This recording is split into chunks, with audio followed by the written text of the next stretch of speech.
Banat ni Julia sa mga babaeng umaaligid kay Coco, viral. Ikinagulat ng marami ang binitawang salita na ito ni Julia tungkol sa mga umaaligid kay Coco. Kilala sina Coco Martin at Julia Montes bilang matagal nang magkarelasyon. Hindi nila kailanman inamin na sila ay magkasintahan o mag-asawa na.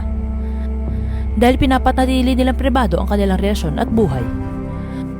Ngunit maraming videos at litrato na ang kanilang ibinabahagi at kumakalat sa social media na sweet silang magkasama. Mayroong yakapan, magkahawak kamay at madalas ay nasa bakasyon ng dalawa. Hindi naman nila maipagkakaila at alam na rin ng netizens kung ano talaga ang real call nilang dalawa. Mayroon rin mga chismis noon na hanggang ngayon na 3 na raw ang anak ni Coco at Julia. Hindi nila ito kinukumpirma, ngunit ilang mga celebrity rin na malapit sa kanila ang nadudulas at nababanggit ng tungkol sa kanilang pamilya.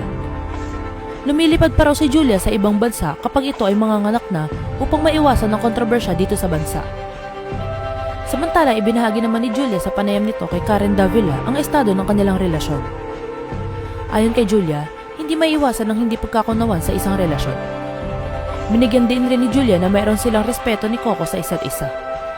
At kahit kailanman ay iniiwasan nila magsigawan kapag may pagtatalo bagos pinag-uusapan nito ng maayos. Dahil aniya, parehas naman silang kalmado. Ngunit may patutsada si Julia na ikinagulat at ikinatuwa ng marami. Aniya, noong dalaga raw siya ay insecure siya.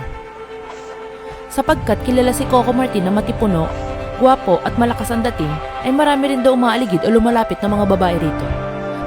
Saan ni Julia, alam nyo na kung sino kayo, na tila ba'y may pagbabanta.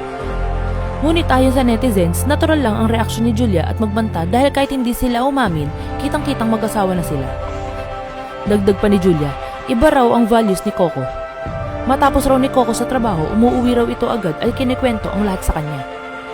Nabanggit rin ni Coco noon sa isang interview na hindi na siya nagtatagal sa set pagkatapos ng trabaho dahil marami raw tukso ang lumalapit sa ganito.